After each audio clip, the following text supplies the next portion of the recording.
Ji-won Kim stood at the window of the United Earth Defense Headquarters, watching the sky change color. 3 hours ago, the sky had been blue. Now it was purple and getting darker by the minute. Something huge was blocking the sun. "Ma'am, we have visual confirmation," said her aide, running into the room with a tablet. "It's bigger than we thought." Ji-won took the tablet and felt her hands shake. The alien ship wasn't just big. It was impossible. The thing stretched across half the solar system, making Jupiter look like a marble next to a football field. How could anything be that large and still hold together? "Get me Captain Minho Park on the line," she ordered. "And wake up every government leader on Earth. Now." The communication screen flickered to life, showing Minho's worried face from the bridge of the UED flagship Defiance. Behind him, his crew worked frantically at their stations. "Ji-won, are you seeing this?" Minho asked. "My sensors can't even measure the whole thing. It's like trying to count all the stars in the sky." "I see it. What's our status?" "All Earth ships are ready, but honestly, we might as well be throwing rocks at a mountain. This thing could crush our entire fleet without noticing." Before Ji-won could respond, every screen in the building went white. Then a voice spoke, not just through their speakers, but somehow directly into their minds. It was cold and ancient, like wind blowing through empty caves. "Humans of Earth, I am Ambassador Thekvar of the Galactic Council. You will listen." The image that appeared made Ji-won's stomach turn. The alien looked like a walking crystal sculpture, but wrong somehow. Its body sparkled with inner light, and its voice echoed strangely. "For 200 of your years, the Council has watched your species. We have seen your rapid growth, your violent nature, and your dangerous expansion into space. You are a threat to galactic peace." Ji-won grabbed her communicator. "This is going out to every human settlement, every ship, every station. Everyone is hearing this. The Council has eliminated 47 species who posed similar threats." Thekvar continued. "Your fate has been decided. You have 72 hours to surrender completely. You will destroy all weapons, all spacecraft, and return to your primitive state. You will never leave your planet again." The alien's image grew larger, filling every screen on Earth. "If you refuse, your species will be removed from existence. No negotiation. No appeals. This is the only mercy you will receive." The transmission ended, leaving behind only silence. For a moment, nobody moved. Then Ji-won's communicator exploded with incoming calls. Presidents, prime ministers, generals, and admirals from every nation on Earth were all trying to speak at once. "Everyone, shut up," Ji-won shouted into the device. "We need to think, not panic." She turned to her computer and started pulling up files. If this council had eliminated 47 other species, there had to be some record, some trace of what happened to them. 2 hours later, Yoonji Lee called from the Luna Research Station. Her voice was shaking. "Ji-won, I found something." The council wasn't lying about those 47 species. "What did you find?" "Dead star systems. 47 of them. No planets, no asteroids, no space dust, nothing. They didn't just kill these civilizations, they erased them completely. Made it like they never existed." Ji-won felt cold. "How long ago?" "The most recent was 50 years ago. The oldest was about 10,000 years back. They've been doing this for a very long time." Across the planet, emergency meetings began. The United Nations called an emergency session. Military leaders gathered their forces. Scientists worked frantically to analyze the alien ship. Admiral Daehan Choi, the youngest person ever to reach that rank, sat in his command center studying tactical reports. At 35, he had already changed how Earth's military thought about space combat. Now he was looking at an enemy that made all his strategies useless. "Sir," said his aide, "the preliminary analysis is complete. That ship has enough firepower to crack planets like eggs. Our entire fleet couldn't even scratch its paint." Daehan nodded slowly. "What about smaller targets? Does it have any weak points?" "Nothing we can see. But sir, even if we could hurt it, there are reports of more ships coming. Long-range sensors are picking up at least a dozen similar vessels moving toward Earth." The young admiral leaned back in his chair. "So we can't fight them and we can't run. They want us to crawl on our bellies and beg for mercy." "That seems to be the situation, sir." Daehan was quiet for a long moment. Then he smiled, and his aide felt worried. That smile usually meant the admiral was about to do something crazy. "Get me a direct line to every human ship, station, and settlement in the solar system," Daehan ordered. "And patch it through to Earth's government leaders." "Sir, what are you planning?" Something that alien probably isn't expecting. An hour later, representatives from every nation on Earth had reached the same conclusion. The vote was unanimous, though nobody could quite believe it. Jiwon Kim stood before the cameras knowing that her words would be broadcast not just to Earth, but to the alien ship waiting above them. Behind her stood leaders from every major nation, all wearing the same grim expression. To the Galactic Council, she began, her voice steady despite her racing heart. We have received your ultimatum and considered your demands. She paused, looking directly into the camera. Our answer is no. Around the world, people stopped what they were doing to listen. You offer us slavery or death. We choose neither. We choose to fight. You say we are dangerous. You haven't seen anything yet. You want our world. Come and take it. The transmission went out on every frequency Earth could broadcast, making sure the Council ship would receive it loud and clear. We are human beings. We bow to no one. If you want to destroy us, you'll have to do it the hard way. And we promise you this, we will make you pay for every inch. The broadcast ended. Above Earth, the massive alien ship hung in space like a dark cloud. But for the first time in human history, every person on the planet stood united. Not in surrender, but in defiance. The war for humanity's survival was about to begin. The first attack came exactly 72 hours after Earth's defiant response. Minho Park watched from the bridge of the Defiance as beams of pure energy lanced down from the Council ship. Each beam was wide enough to swallow a city whole. Where they touched Earth's surface, everything simply vanished, buildings, people, even the ground itself disappeared into glowing craters. New York is gone, reported his communications officer, her voice barely a whisper. London, too. Beijing, Moscow, Tokyo, all gone in the first wave. Minho gripped his command chair. In 30 minutes, the Council had killed more humans than all of Earth's wars combined. But the planet hadn't surrendered. Sir, we're receiving a message from Earth Defense Command, said another officer. Admiral Choi is ordering all ships to implement the Sling Protocol. Minho almost smiled. Daehan Choi had come up with the Sling Protocol 3 days ago, when it became clear that Earth's forces couldn't match the Council's power. If you can't fight like Goliath, fight like David. All ships, this is Captain Park, Minho broadcast to the fleet. Break formation. Execute Sling Protocol immediately. Across the solar system, Earth's warships scattered like seeds in the wind. The Council had expected them to group together and fight like a traditional fleet. Instead, every ship went its own way, following pre-planned routes that would keep them moving and hidden. On Earth, Hyunwoo led his team through the underground tunnels beneath Seoul. Above them, the city burned, but the tunnels were intact. Hyunwoo had spent his whole life building illegal technology in hidden workshops. Now the government was begging him to build whatever he could. The alien ship's shields work differently than ours, he explained to his team as they assembled strange devices in the dark. Our weapons hit them and bounce off. But their shields aren't designed to stop small, fast objects. How small?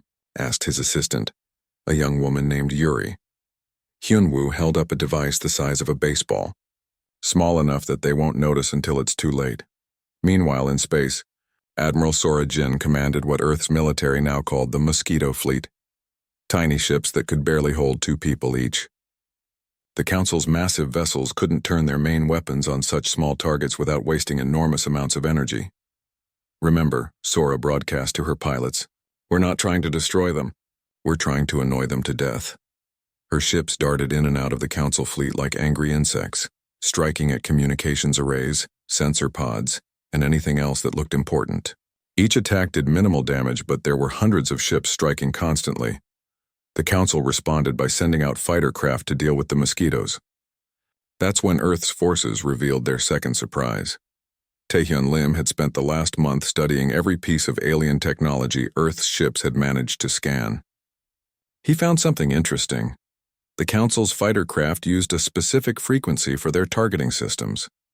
If we broadcast a jamming signal on that frequency, he had explained to Admiral Choi, their fighters won't be able to lock onto our ships. The first Council fighter squadron flew blind into a swarm of human ships and got cut to pieces. The second squadron suffered the same fate. By the fourth engagement, the Council fighters weren't even trying to chase human ships anymore, but the real breakthrough came from an unexpected source.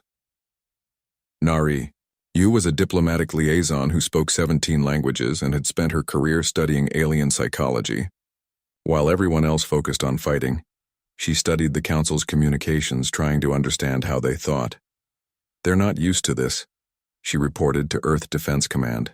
Every species they've eliminated before surrendered quickly or died quickly. They don't know how to handle a long fight. What do you mean? Asked Ji-won Kim, speaking from a bunker deep beneath the ruins of Washington. Look at their broadcasts. They keep demanding that we surrender. But they sound frustrated, confused. They expected this to be over in days, not months. They're starting to make mistakes. Nari was right. The Council began making small errors, leaving supply convoys lightly guarded, positioning ships where human forces could attack them, communicating on frequencies that Earth could intercept. Hyunwoo Nam's team struck first. They launched their baseball-sized devices from hidden launchers all across Earth. The devices looked like space junk to the Council's sensors, so the shields let them pass through. Once inside, they attached themselves to the alien ship's hull and began cutting. The damage was minimal, just tiny holes in a ship the size of a continent. But those holes let in vacuum, and vacuum meant the ship had to divert power to emergency systems. While the Council ship dealt with 1,000 tiny leaks, Sora Jin's mosquito fleet struck at its weapon arrays. The massive guns couldn't target the small human ships, and the fighter escorts were still flying blind thanks to Taehyun's jamming technology. For the first time since the war began, a Council weapon went offline. Target destroyed, reported one of Sora's pilots. The big gun on the starboard side is dead. It took 3 more months, but slowly, impossibly, the mighty Council ship began to weaken. Death by 1,000 cuts, as Hyunwoo called it. The aliens tried different tactics. They brought in more ships. They changed their technology. They even attempted to negotiate. But humanity had learned something important. The Council could be hurt. The turning point came when Admiral Daehan Choi led a desperate assault on a Council supply convoy. 50 human ships attacked a formation of alien vessels carrying fuel and ammunition. The humans lost 37 ships, but they destroyed the entire convoy. "Sir," reported Choi's communications officer, "we're getting a priority message from the lead Council ship." Ambassador Thekvar's crystalline face appeared on screen, but he looked different now. Cracks ran through his crystal body and his inner light flickered. "Humans," the alien said, "you have fought longer than expected. The Council is prepared to discuss modified terms for your surrender." Daehan Choi looked at the image for a long moment. Then he smiled that dangerous smile his staff had learned to fear. "Tell the Council we have terms too," he said. "Get out of our solar system and we might let you leave alive." The transmission ended. Above Earth, the Council ship's lights dimmed as its commanders tried to figure out how 47 previous extinctions had led them to this moment, being threatened by the very species they had come to destroy. The war was far from over, but for the first time, humans weren't the only ones who were afraid. 6 months into the war, Minji Han received the strangest message of her life. As Earth's lead xenobiologist, she had spent years studying alien life forms, mostly from distant observations and theoretical models. Now she was hiding in an asteroid belt research station, analyzing wreckage from destroyed Council ships, when her long-range communicator picked up a signal that made no sense. The message was in broken English, transmitted on an old emergency frequency that only Earth ships used. "Human ships. This is Nelvari vessel Deep Current. We want to talk." Minji stared at the screen.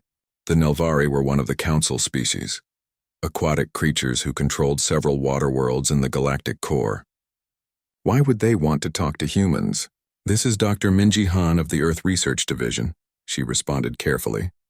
"Who am I speaking to?" The face that appeared on her screen was unlike anything she had ever seen. The creature looked like a cross between a dolphin and an octopus, with smooth blue skin and large, intelligent eyes. When it spoke, water bubbled from its breathing apparatus. "I am Tidewalker Kelm of the Nelvari Resistance," the alien said. "We have been watching your war against the Council. We want to help. Help? But you're part of the Council." Kelm's tentacles writhed in what Minji guessed was the Nelvari equivalent of laughter. "The Council takes from us, makes us fight their wars. We never chose this. Many species in the Council never chose this." Over the next hour, Kelm explained something that changed everything. The Galactic Council wasn't a voluntary alliance. It was an empire built on conquest and fear. Species that joined did so because the alternative was extinction. "The Council tells us we are partners," Kelm said, "but they take our children to train as soldiers. They take our resources to build their ships. They make us watch while they destroy other species, and they tell us we are next if we disobey. Minji felt her heart racing. How many species want to rebel? Many, but we are afraid. The council is too strong. Until now. What changed? Kelm's large eyes seemed to sparkle. You changed. You humans showed us something we had forgotten. You showed us that the council can bleed. Within days, Minji's discovery reached Earth's military leadership. Admiral Dehan Choi saw the possibilities immediately. If we can turn council species against each other, he told his staff, we might actually have a chance. The first secret meeting took place in the wreckage of a destroyed space station. Minji represented Earth, Kelm spoke for the Nelvari resistance, and two new faces joined them, representatives from the Krex workers and the Voth mining colonies. The Krex delegate looked like a giant ant wearing armor, while the Voth representative resembled a walking tree with too many arms. All of them had the same story. They were slaves pretending to be allies. The Krex build the council's ships, explained the insectoid delegate through a translation device. We know where the weak points are. We have been sabotaging them for years, but carefully, so the council doesn't notice. The Voth delegate's bark-like skin rustled as he spoke. Our people mine the metals for council weapons. We can make sure they get flawed materials. Bad metal makes bad guns. But the biggest revelation came from an unexpected source.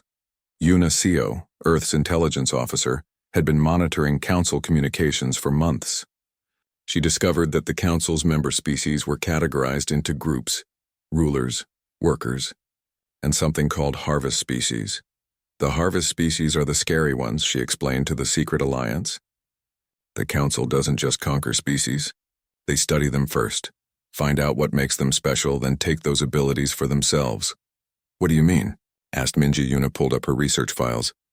The Nelvari navigate through water better than any species in the galaxy, so the council uses them to pilot ships through dangerous space. The Krex can work in perfect coordination, so they're used for construction and manufacturing. The Voth can survive in almost any environment, so they're used for mining and exploration. And humans? Asked Kelm. Yuna was quiet for a moment. Humans adapt faster than any other species. We learn. We change. We figure out solutions to impossible problems. That's what makes us dangerous to the council. The alliance grew slowly and carefully. Each species contributed what they could. The Nelvari provided intelligence about council ship movements. The Krex sabotaged construction projects. The Voth ensured that critical materials had hidden flaws, and humans did what humans did best. They found creative ways to cause trouble. Wan Ho Kang led the first joint military operation. His special forces team worked with Krex infiltrators to board a council supply ship. The mission was supposed to be simple: steal weapons and supplies, then escape. Instead, they discovered something that changed the war. Captain, you need to see this, called one of his soldiers from the ship's data core. The files they found revealed the locations of hidden colonies, settlements where extinct species actually lived, hidden away and forgotten by the council. 47 species hadn't been completely destroyed. Survivors remained scattered across the galaxy in secret bases. They're all here, Wanho reported back to Earth. Every species the council claimed to eliminate. The council keeps them alive as backup populations in case they need their abilities later. The news spread through the resistance like wildfire. The council hadn't just been lying about destroying species, they had been keeping them as slaves. Captain Ji-hoon commanded the experimental ship Prometheus, equipped with hybrid human-alien technology. His mission was to make contact with these hidden colonies and offer them something the council never had: a chance for real freedom. The first rescue mission was almost a disaster. The colony ship they found held members of a species that looked like living shadows. They had been trapped for 300 years, forced to use their ability to become invisible for council spy missions. We don't trust anyone, their leader told Ji-hoon through his translator. The council promised us safety once. Then they destroyed our world and took our children. We're not the council, Ji-hoon replied. We're here to offer you a choice. Fight with us, or we'll help you find a new home far from the war. Your choice. The shadow beings chose to fight. One by one, the hidden colonies joined the resistance. Species that had been declared extinct emerged from hiding, bringing with them abilities the council thought they controlled. The rebellion had become something the council had never faced before. A galaxy-wide revolution, led by the one species they couldn't predict or control, but the Council wasn't finished. As reports came in of entire star systems joining the rebellion, Ambassador Thekvar made a chilling announcement. "The Council has been patient," his image proclaimed across all communication channels. But patience has limits. Any species that continues to support the human rebels will be eliminated completely. No hidden colonies. No survivors. Total extinction. The galaxy held its breath, waiting to see who would break first. In her laboratory aboard the Prometheus, Minji Han worked frantically to coordinate the rebellion's response. Around her, alien beings she had only dreamed of meeting worked side by side with human technicians. "The Council thinks fear will break us apart," she said to the mixed group of humans and aliens. "Let's show them what happens when the galaxy stops being afraid." The galaxy was burning, and Admiral Sungjae Ryu stood at the center of the largest fleet in recorded history. From the bridge of the flagship Unity, he could see ships from dozens of species stretching across the starfield. Human vessels flew alongside Nelvari waterships, Krex hivecraft, and strange vessels from species most humans had never heard of. The rebellion had grown beyond anyone's imagination. "Status report," Sungjae ordered his mixed crew of humans and aliens. 2,700 ships ready for combat," reported his aide, a young Krex officer whose translation device gave her a tinny voice. "The Voth mining ships have been converted to carriers. The Shadow Fleet is invisible and in position. All Allied forces report ready." But the most important report came from Heron Song, the engineer who had spent months developing hybrid technology that combined the best of human and alien designs. "Admiral, the new weapons are online," she said, her voice tight with excitement. "We've managed to combine human adaptability with alien technology in ways the Council never imagined." "Show me," Sungjae said. Heron activated a holographic display that showed their target, a massive Council fortress built around a star. The structure was supposed to be invincible, protected by shields that had never been breached. "The Council's shields are designed to stop known weapons from known species," Heron explained. "But our hybrid weapons use human innovation with alien power sources. The shields don't know how to stop something they've never seen before." The attack on the Vorthak fortress became the turning point of the war. The Council had expected a traditional assault, large ships, attacking in formation, trying to overwhelm the fortress with firepower. Instead, they faced something impossible. R & Co. piloted the lead ship in the attack, a vessel that shouldn't have existed. It was built with human engineering, powered by Nelvari energy cores, armored with Voth crystal metal, and crewed by a mix of species working together. "Beginning attack run," Aaron reported as her ship dove toward the fortress. The Council's massive guns fired, but the ship's hybrid shields absorbed the energy and converted it into speed. The faster they shot at it, the faster it moved. "Impossible," muttered the fortress commander, a crystalline being like Ambassador Thekvar. "No ship can convert weapon energy into propulsion." "Human ships can," Aaron said into her communicator, knowing the Council would hear her. "We don't just survive your attacks, we learn from them." Her ship fired a single projectile at the fortress shields. The weapon looked simple, just a metal rod with strange markings. But those markings were human mathematical formulas combined with alien physics equations that created something new. When the rod hit the shields, it didn't explode or bounce off. Instead, it began to resonate, creating vibrations that spread through the entire shield network. The fortress shields, designed to be impenetrable, began to sing like a crystal glass touched by a tuning fork. Then they shattered. "All ships, this is Admiral Ryu," Sungjae broadcast to the fleet. "The fortress shields are down. Begin assault." The battle lasted 6 hours. When it ended, the fortress that had protected the Council's inner territories for 1,000 years was nothing but glowing debris around a dying star. But the victory came with a terrible cost. The rebellion had lost nearly half their ships, and the Council's retaliation was swift and brutal. 3 entire star systems were destroyed in response, their suns snuffed out like candles. Billions of beings died in moments, turned to cosmic dust by weapons that could kill stars. In the aftermath, Kyungho-Jan faced his greatest challenge as a diplomat. Several Council species wanted to surrender, terrified by the destruction they had witnessed. "You see what rebellion brings?" pleaded a representative of the Althari, a peaceful species of plant-like beings. The Council destroys entire systems to make a point.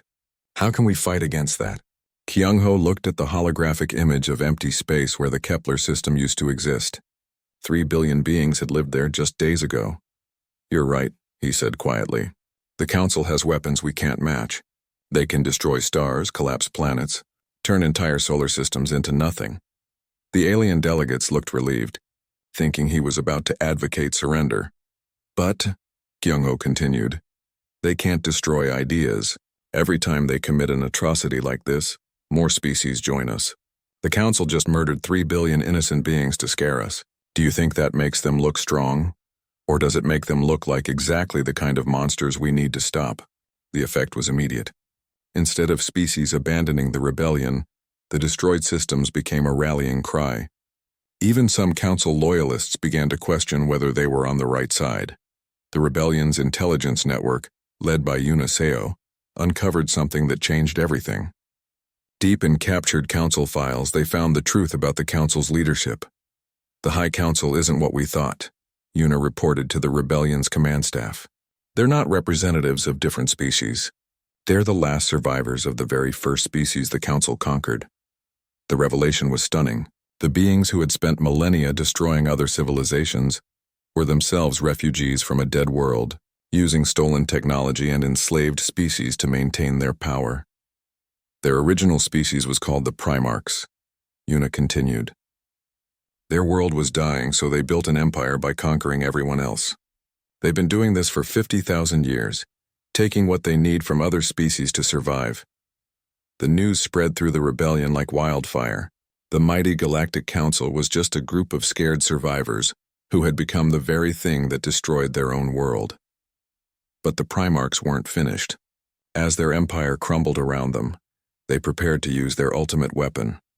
The reports came from deep space monitoring stations, massive ships emerging from the galactic core, vessels so large they made the original Council dreadnoughts look like toys.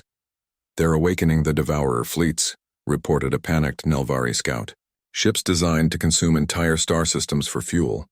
The Primarchs are going to sacrifice half the galaxy to maintain their power. Admiral Sungjae Ryu looked at the tactical displays showing the approaching Doomsday Fleet. Each ship was the size of a moon, equipped with weapons that could drain the energy from stars. How long do we have? He asked. 6 months before they reach the outer colonies, came the reply. 1 year before they reach Earth. Sungjae nodded grimly. The rebellion had come so far, freed so many species and shown the galaxy that the Council could be defeated. Now they faced a choice: surrender to the Primarchs and let them feast on the galaxy, or find a way to stop weapons designed to devour stars. Send a message to all allied fleets, he ordered. We're going to do something crazy. What's that, sir? Sungjae smiled and his staff recognized the expression. It was the same look humans got when they decided to do something impossible. We're going to attack the galactic core itself. If the Primarchs want to destroy everything to maintain their power, we'll take away their power source. The final battle for the galaxy was about to begin, and humanity was leading the charge against gods. Fleet Admiral Jaemin Yoon had never seen anything like the galactic core. From the bridge of the massive flagship New Earth, he watched as his fleet of 5,000 ships approached the center of the galaxy. Here, ancient stars burned bright and close together, creating a maze of deadly radiation and gravitational forces that had protected the Primarch homeworld for 50,000 years. Sir, we're detecting massive energy signatures ahead, reported his science officer, a Voth engineer whose bark-like skin glowed with bioluminescent patterns. The Primarch home system is heavily fortified, but Yaman wasn't looking at the defenses. He was looking at something that made his heart sink. The Devourer fleet was larger than anyone had imagined. Hundreds of moon-sized ships floated around the Primarch homeworld, each one capable of draining entire star systems. They're planning to consume the whole galaxy, whispered his aide, a young human officer named Soman. Every star, every planet, every living thing. Behind them, the rebellion fleet stretched across space. Humans, Nelvari, Krex, Voth, and dozens of other species united in a cause that had seemed impossible just 2 years ago. They were about to attempt something that had never been done: assault the oldest civilization in the galaxy in their own stronghold. Admiral, called Captain Dong-hyuk Kim from his assault ship Liberator. "We're ready to begin the attack. All strike teams are in position." Jae-min nodded. The plan was insane, but it was also the only chance they had. While the main fleet attacked the Devourer ships, small teams would infiltrate the Primarch homeworld and target their power source, a massive machine that had been feeding off the galactic core for millennia. "All ships, this is Admiral Yoon," he broadcast to the fleet. "Today we fight not just for our own species, but for every living being in the galaxy. The Primarchs have ruled through fear for 50,000 years. Today we show them what happens when the galaxy stops being afraid." The battle began with a surprise that stunned even the Primarchs. The first wave of Devourer ships fired their star-draining weapons at the Rebellion fleet, expecting to watch enemy vessels dissolve into energy. Instead, the human ships began to glow brighter. "Impossible," gasped the Primarch Supreme Commander from his crystal throne. "Nothing can survive the Devourer beams." But Heron Song's final innovation had made the impossible possible. The Rebellion ships were equipped with hybrid shields that didn't just absorb the Devourer energy. They converted it into power for their own weapons. "The more you try to drain us, the stronger we get," Aaron Ko announced as her fighter squadron dove toward a Devourer ship. "That's the thing about humans, we learn from everything." The battle raged across the galactic core. But the real fight was happening on the Primarch homeworld itself. Captain Dong-hyuk Kim led a strike team through the ancient city built around the galactic power source. The buildings were made of crystallized starlight, and the very air hummed with energy that had been stolen from countless civilizations. This way, called Minji Han, who had used her knowledge of alien psychology to predict how the Primarchs would defend their most sacred site. The power core should be in the center of the city. They fought through automated defenses and ancient guardians, machines that had been protecting the Primarch homeworld since before humans had discovered fire. But the strike team had something the defenses weren't programmed to handle: beings from dozens of species working together in ways the Primarchs had never imagined. When they reached the power core, they found something unexpected. The machine wasn't just draining energy from the galactic core. It was draining life force from every being in the galaxy, slowly but constantly, feeding off the collective energy of trillions of living creatures. "They're vampires," whispered one of Dong-hyuk's soldiers. "They've been feeding off all of us for thousands of generations." Standing before the machine was the last Primarch Supreme Commander, a being so old he was more crystal than flesh. His body was transparent, sustained only by the stolen life energy flowing through the core. "You cannot stop this," the ancient being said, his voice like breaking glass. "Without this power, my people will die. We are the last of our kind." Dong-hyuk looked at the creature that had caused so much suffering across the galaxy. "Your people died 50,000 years ago. You're just shadows that refuse to fade. We preserved galactic order," the Primarch shrieked. "We prevented chaos. We gave the galaxy stability." "You gave the galaxy slavery," Minji replied. "You turned every species into tools for your survival. That's not order, that's just fear." The final confrontation wasn't decided by weapons or technology. It was decided by choice. Sun Hee-bei, the rebellion's chief negotiator, had followed the strike team to the power core. As the battle raged in space above them, she made an offer that surprised everyone. "You say your people will die without this machine," she said to the Primarch commander. "Maybe that's true. But dying isn't the worst thing that can happen to someone." "What do you mean?" "Living as a monster is worse than dying as a person.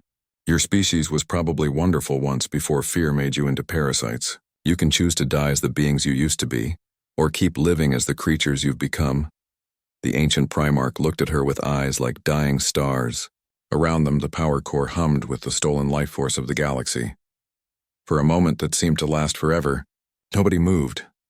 Then the Primarch commander reached out with a crystal hand and touched the core's shutdown sequence. "Perhaps," he whispered as his body began to fade. "It is time to rest." The power core died with a sound like a universe sighing in relief. Across the galaxy, every being felt a sudden lightness, as if a weight they hadn't known they were carrying had been lifted from their shoulders. In space, the Devourer ships went dark and began drifting, their crews unwilling to continue a war their leaders had abandoned. 5 years later, Ambassador Ji-won Kim stood before the First Galactic Assembly, a gathering of free species that had replaced the Council's tyranny with something the galaxy had never seen: democracy. "We are here today because someone offered us a choice," she said to the representatives of 300 species. "Surrender or fight. Submit or resist. Live as slaves or die as free beings." She paused, looking out at the diverse crowd of aliens who had once been enemies or strangers. Humanity chose to fight, not because we wanted war, but because we wanted choice. Today, every being in this galaxy has that same choice: to determine their own destiny, to speak their own voice, to live their own lives. The assembly erupted in sounds of approval from dozens of different species: chirps, roars, harmonic frequencies, and patterns of light that meant applause in languages humans were still learning. But the real celebration was happening on Earth, where children who had been born during the war were now playing in parks rebuilt from the ashes of destruction. Above them, ships from across the galaxy came and went freely, carrying diplomats, traders, students, and tourists. The species that had demanded Earth's surrender had discovered something they never expected: that sometimes the most dangerous thing you can give someone is exactly what they're fighting for: freedom.